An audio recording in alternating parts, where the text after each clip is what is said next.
There may be times when you're using Mastery Connect for items such as an essay question where you'll need to go to manually grade these.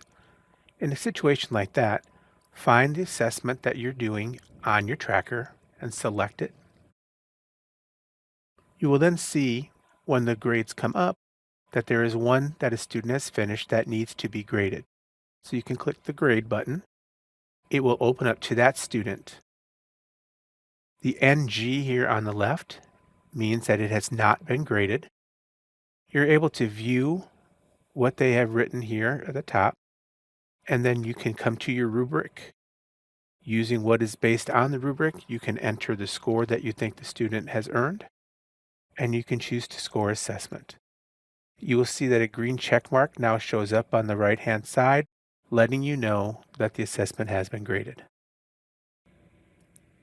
There may be times when you need to revisit an assessment because possibly an answer was entered incorrectly by either you or the student, or maybe a student put an answer such as zero point 0.6 in when the correct answer was 0.6, and you want to give them credit.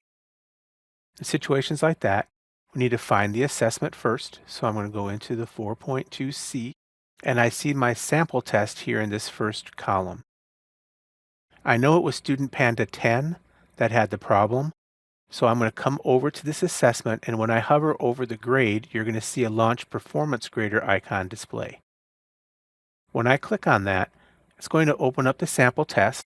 It's going to show me Student Panda 10, since I chose that one, their assessment. I can go back and forth between different students here if I need to do it multiple times. It will start with question 1. You can see on the side here, they have all been graded.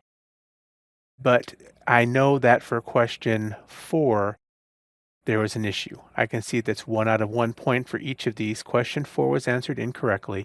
When I talked to the student, they explained what they did or what has happened. And in this case, I can come and change the grade. When I did this, notice that there's a recycle option here. It wants me to, its changes have been made and it wants me to make those changes. Right now, the student had scored a 7 out of 10. After I make this change and I hit Save Changes, you're going to see the check mark shows up again. It's turned to 1 out of 1 point, and the student grade has changed from 8 to 10.